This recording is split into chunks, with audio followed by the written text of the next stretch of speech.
आपके होश उड़ जाएंगे।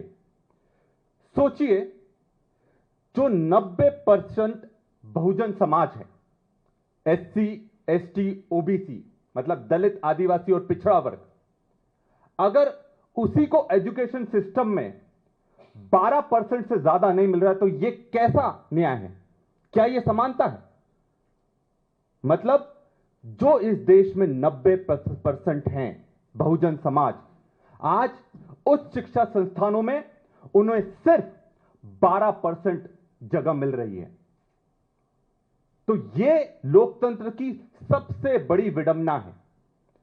और जो रिपोर्ट की यहां बात करी गई, जो स्टैंडिंग कमेटी की बात करी गई, उसकी रिपोर्ट में यह साफ है, जिसके अध्यक्षता दिग्विजय सिंह जी ने करी थी, और उसमें 31 सांसद थे, 31 मेंबर ऑफ पार्लियामेंट।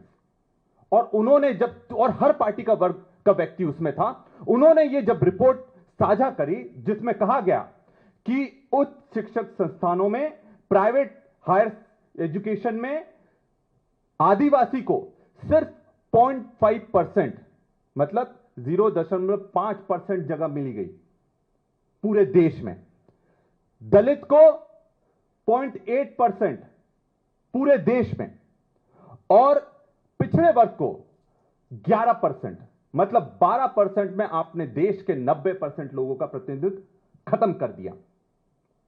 और जब यह रिपोर्ट आई, उन्होंने यह सिफारिश करी है, सारे दलों के सांसदों ने मिलकर उन्होंने यह सिफारिश करी है कि हायर एजुकेशन में, प्राइवेट हायर एजुकेशन में दलित समाज का प्रतिनिधित्व 15% होना चाहिए, आदिवासी समाज का रिप्रेजेंटेशन 7.5, 7.5% होना चाहिए, और पिछड़े वर्ग का रिप्रेजेंटेशन 27% होना चाहिए।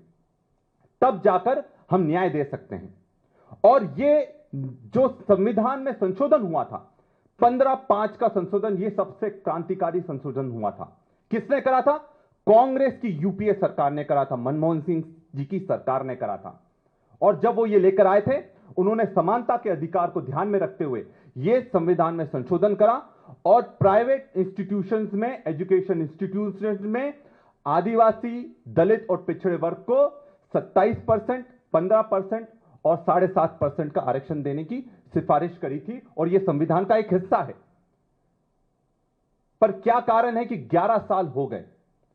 क्या मोदी जी ने आज तक इसके लागू करने के लिए संसद में कोई नियम पारित करा, कोई लॉ लेकर आए? नहीं लेकर आए, क्योंकि उनकी मंशा बहुजनों को साधने की नहीं है।